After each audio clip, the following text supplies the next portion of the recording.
Hello मेरे प्यारे दोस्तों, आज हम लोग जानेंगे वाइट फंगस के बारे में सब कुछ। क्योंकि कई सारी न्यूज़ आ रही है, कई सारे न्यूज़ चैनल ये कह रहे हैं कि वाइट फंगस ब्लैक फंगस से ज़्यादा खतरनाक है और वो डरा रहे हैं आपको। तो हम ये जानना चाहेंगे कि क्या सही में वाइट फंगस और ब्लैक फंगस से ज़्यादा खतरनाक है। हम ये भी जानेंगे कि वाइट फंगस और ब्लैक फंगस में अंतर क्या है और वाइट फंगस और ब्लैक फंगस को जल्दी से जल्दी हम मरीजों में या अपने रिलेटिव में, जान पहचान वालों में कैसे पता लगाएं और उसके इलाज क्या है, उसकी जांचें क्या करवानी है। ठीक है, तो आइए पहले हम लोग वाइट फंगस को समझते हैं, फिर ब्लैक फंगस पे जाएंगे। एक्चुअली वाइट फंगस जो नाम दिया गया है वो गलत नाम है, क्योंकि वाइट फंगस एक्चुअली में ऐसा एक नॉर्मल सा फंगस है जो पेड़ों पे उगता है, जो सूप वगैरह में डाल के खाया जाता है। बट ये जो इन्फेक्शन है कैंडिडा का, क्योंकि इसमें सफेद दाने आते हैं, सफेद निशान आता है, इसलिए कैंडिडा को ही वाइट फंगस कह रहे हैं सारे न्यूज़ चैनल में और रिपोर्ट्स में। ठीक है, तो ये जो कैंडिडा है, क्या ये सच में ब्लैक फंगस से ज्यादा खतरनाक है? बिल्कुल भी नहीं। कैंडिडा ब्लैक फंगस से ज्यादा खतरनाक इसलिए नहीं है क्योंकि कैंडिडा का इलाज सिर्फ टैबलेट फ्लूकोनाजोल जैसी एक सिंपल सी गोली जो हर जगह मिलती है और वो कभी शॉर्टेज में नहीं जाएगी, इतनी गोलियां हैं हमारे पास हर दुकानों में, वो एक सिंपल सी गोली फ्लूकोनाजोल की 7 से 10 दिन अगर खिला दिया जाए तो मरीज वाइट फंगस से ठीक हो सकता है। जबकि ब्लैक फंगस जिसको भी होता है उसमें पहले तो ऑपरेशन से जहां पे ब्लैक फंगस हुआ है उसको हटाना पड़ता है, फिर उसका आईवी इंजेक्शन चलता है और वो 1 से 1.5 महीने तक आईवी इंजेक्शन चलने के बाद भी मरीज कई बार ठीक नहीं हो पाते हैं। ब्लैक फंगस में काफी ज्यादा डेथ रेट है। अगर 100 लोगों को ब्लैक फंगस हुआ है तो उसमें से करीब करीब 50% लोग मर जाते हैं। जबकि व्हाइट फंगस में ऐसा केस नहीं है, इसका इलाज बहुत आसान है। मैं ऐसा कैसे कह रहा हूं? देखिए, हम सब लोगों को ये इस तरह के पेशेंट व्हाइट फंगस के होते हैं जिसमें या तो उनके जीभ पे व्हाइट फंगस बन जाता है या तो उनके मुंह के अंदर व्हाइट फंगस बन जाता है, कैंडिडा बन जाता है, या फिर कैंडिडा उनके खाने के रास्ते में बन सकता है। चमड़ियों पर भी ये कैंडिडा हो सकता है, क्यूटेनियस कैंडिडियासिस इसको कहते हैं। और जो सारे न्यूज में कह रहे हैं कि प्राइवेट पार्ट में हो रहा है, प्राइवेट पार्ट मतलब कुछ नहीं, वेजाइना और पेनिस है। प्राइवेट पार्ट के नाम से हम लोग ऐसे डर जाते हैं, लेकिन डरने की बात नहीं है। आपने भी सुना होगा कि प्रेगनेंसी में फीमेल्स को सफेद पानी आता है नीचे के रास्ते से, कई बार खुजली के साथ। तो वो जो खुजली के साथ सफेद पानी आता है नीचे के रास्ते से, वो कैंडिडा के ही वजह से आता है। तो ये इतनी कोई बड़ी बीमारी नहीं है ना। इसके इलाज में हम लोग ये जो कैंडिड वेजाइनल पेस्ट्री आती है क्लोट्राइमेजोल की, वो 5 दिन के लिए नीचे के रास्ते से रखने के लिए बताते हैं और 5 दिन नीचे के रास्ते से गोली रख दीजिए तो ये कैंडिडा का जो सफेद पानी आता है खुजली के साथ वाला, वो ठीक हो जाता है। तो ये बड़ी बीमारी नहीं है व्हाइट फंगस। देखो, एक और बात इसको प्रूफ करती है।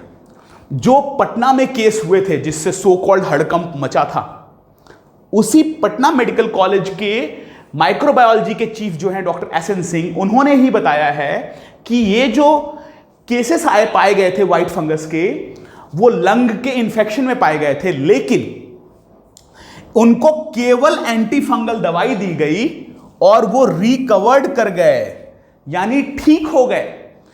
3 दिन पहले ये न्यूज आई है और 3 दिन में गोली खा करके मरीज रिकवर कर गए।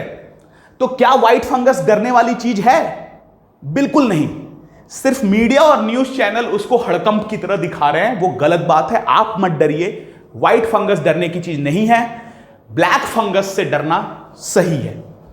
अब देखो, और ब्लैक फंगस से भी सबको नहीं डरना है, कुछ लोगों को डरना है। वो मैं बात करूंगा कि किनको डरना चाहिए और डरने की जगह उपाय क्या करने चाहिए, वो जानना ज्यादा अच्छा है ना। तो हम लोग करेंगे वो बात। तो देखो, हमने पहले बात कर ली कि व्हाइट फंगस इस तरह से कई जगहों पे पाया जा सकता है, इसके व्हाइट पैचेस होते हैं, पता चल जाता है। इसके अलावा अगर व्हाइट फंगस लंग्स में चला गया, फेफड़ों में चला गया, इन्वेजिव कैंडिडियासिस हो गया, तो उस केस में एक्सरे में ऐसे व्हाइट पैचेस हमें मिल सकते हैं। लेकिन ये भी फ्लूकोनाजोल या एंटी फंगल दवाइयों से ठीक हो जाते हैं।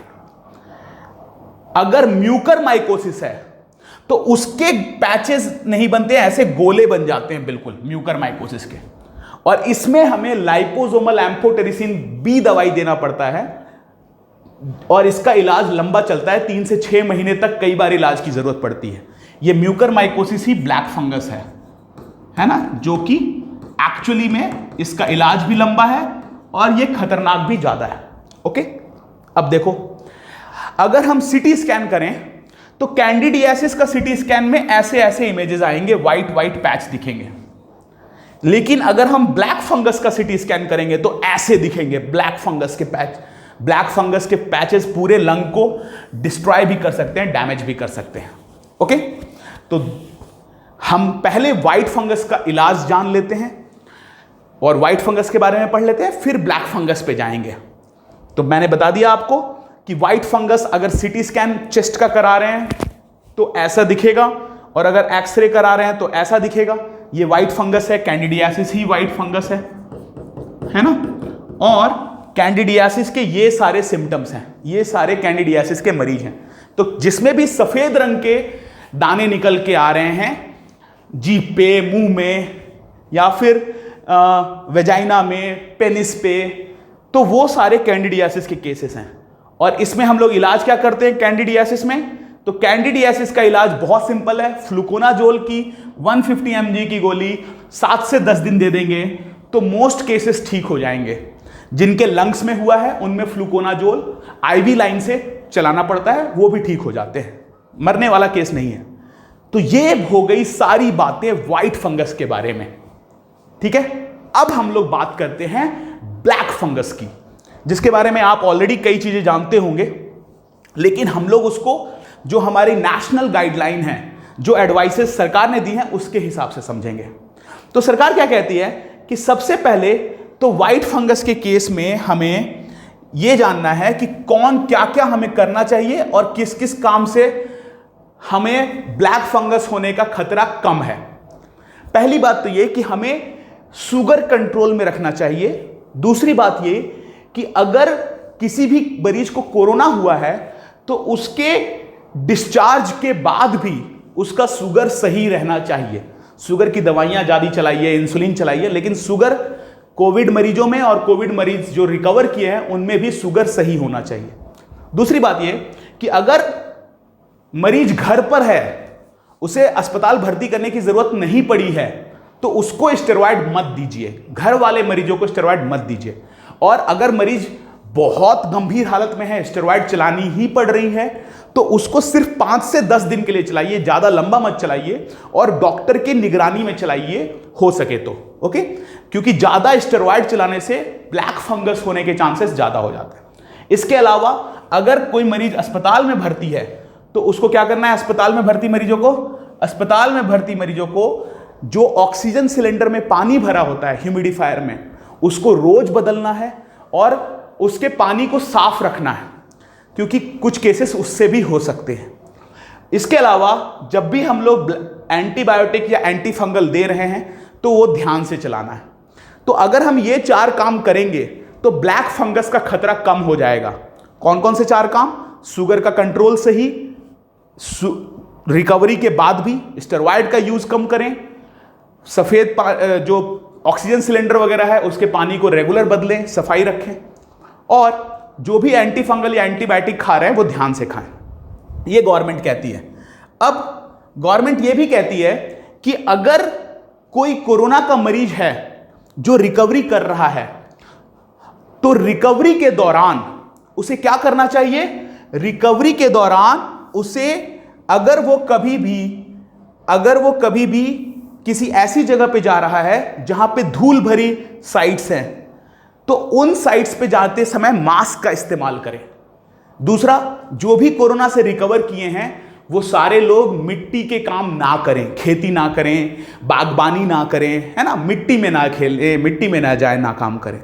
तीसरा, कि जो भी कोरोना से रिकवरी किए हैं वो सारे लोग मास्क के इस्तेमाल के साथ साथ अपना शुगर मॉनिटर करें और शुगर सही रखें, तो फिर ज्यादा डरने की जरूरत नहीं है।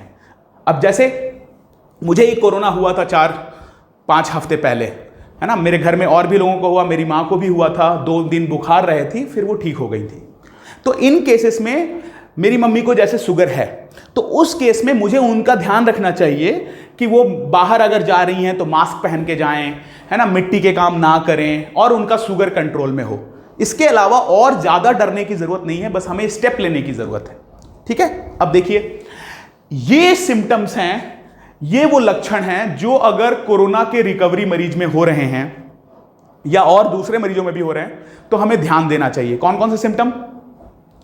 आंखों का लाल होना, बुखार होना, सर दर्द होना।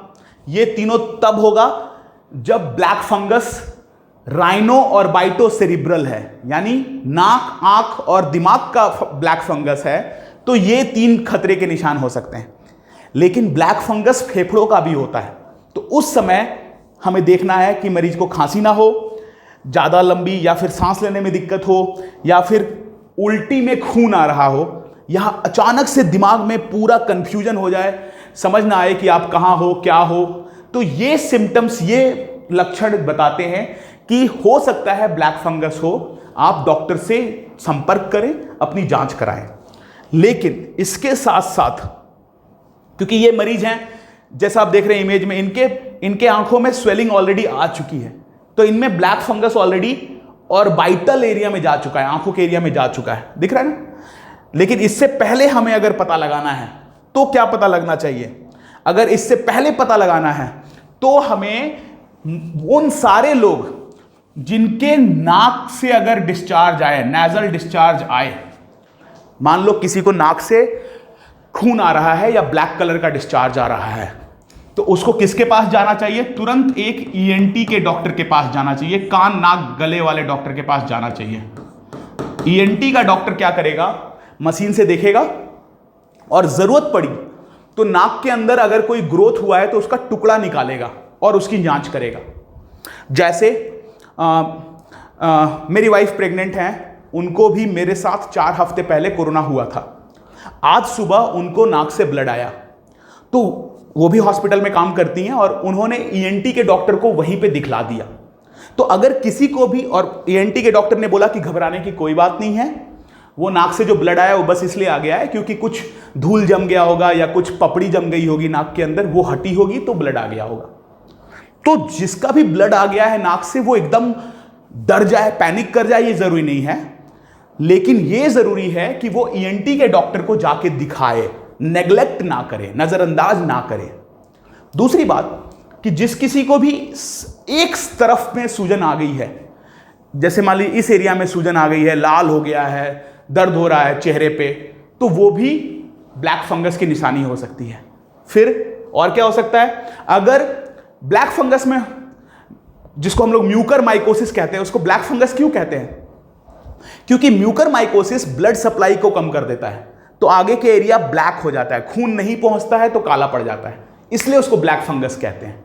तो अगर कहीं भी ब्लैकिश डिस्कलरेशन हो रहा है, नाक पे, चेहरे पे काले पड़ रहे हैं, तो वो भी ब्लैक फंगस की निशानी हो सकती है। अब कभी कभी ब्लैक फंगस पूरे एरिया में चला जाता है, फैल जाता है, तो उससे दांत जो हैं वो झड़ सकते हैं, या फिर जबड़ों में दर्द हो सकता है, वो सब हो सकता है। अगर ब्लैक फंगस आंखों में चला गया तो आपको धुंधला दिखाई देने लगेगा, या 2 दिखाई देने लगेंगे, 2-3 दिखाई देने लगेंगे, ब्लड विजन या डबल विजन हो जाएगी, वो भी एक निशानी है। अब अगर ब्लैक फंगस फेफड़ों में गया है तो सांस लेने में दिक्कत हो सकती है, चेस्ट पेन हो सकता है, ये सब हो सकता है। तो ये जिसके भी अंदर मिले, आप उनको नाक कान गले के पास ले जाइए, डॉक्टर के पास, उनका सीटी स्कैन या एमआरआई कराइए नेजल और पैरानेजल साइनसेस का, और जरूरत पड़े तो वहां से टुकड़े निकाल के उसकी जांच कराइए। ठीक है, नजरअंदाज मत कीजिए, खासकर उन मरीजों में जो कोरोना से रिकवर कर रहे हैं, उनमें बिल्कुल नजरअंदाज इन सारे सिम्टम्स को ना करें।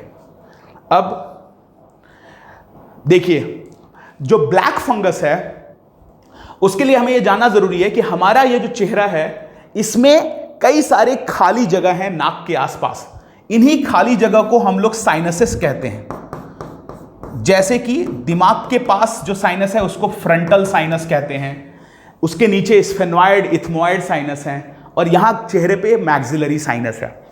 तो ये ब्लैक फंगस नाक से घुसकर उसी एरिया में जाके बस जाता है। अब अगर यहां पे आके बस गया तो आंखों पे दो दिखाई देना या धुंधला दिखाई देना शुरू हो जाएगा। अगर वो सर में चला गया तो कंफ्यूजन, सर दर्द हो जाएगा। या फिर अगर वो इस एरिया में है तो नाक का बंद होना, ब्लड आना, काला पड़ जाना, वो सब हो जाएगा। और अगर वो नाक से फेफड़ों में चला गया तो फिर खांसी, सांस का तेज मतलब सांस लेने में दिक्कत होना, छाती में दर्द होना, ये सब हो जाएगा। ठीक है, तो इस तरह से हम इसको समझ सकते हैं। ब्लैक फंगस के इलाज में हम जो इंजेक्शन देते हैं वो लाइपोसोमल एम्फोटेरिसिन बी का देते हैं। अगर लाइपोसोमल एम्फोटेरिसिन बी नहीं मिल रहा है बाजार में, जो कि अभी के टाइम में बहुत से बेवकूफ लोग ऐसे हैं जो पहले से ही लेके घर में रख लिए बिना मतलब का, है ना, ये गलत है, ऐसा मत करिए। आपके ऐसा करने से जिसको जरूरत है उसको नहीं मिल पा रहा है, कभी भी ऐसा मत करिए। क्योंकि ब्लैक फंगस बहुत ही रेयर चीज है, बहुत ही कम लोगों में हो रहा है, बहुत कॉमन नहीं है। तो इससे इतना ज्यादा पैनिक करने की जरूरत नहीं है, बस पहचानने की जरूरत है कि पहले क्या होगा और डॉक्टर से जांच कराने की जरूरत है। अगर लाइपोसोमल नहीं मिल रहा है तो क्या करेंगे, तब डिऑक्सिनेट एम्फोटेरिसिन बी है वो 1 mg पर kg पर डे के हिसाब से देंगे। तो अगर कोई मरीज 60 किलो का है तो उसमें लाइपोसोमल एम्फोटेरिसिन हम लोग 5 mg पर kg देते हैं। 60 किलो के मरीज में कितना हो गया, 5 × 60 300 मिलीग्राम दिन में रोज दे देंगे। लेकिन लाइपोसोमल एम्फोटेरिसिन बी कैसे देते हैं, एक मोटी सेंट्रल वेनस कैथेटर लाइन लगानी पड़ेगी। सेंट्रल वेनस कैथेटर लाइन मोटे वेन में लगानी पड़ेगी, क्योंकि साइड वाले में लगाएंगे तो वो बंद हो जाएगा। और उसको 5% डेक्सट्रोज के साथ 200 ml 5% डेक्सट्रोज के साथ धीरे धीरे चलाते हैं।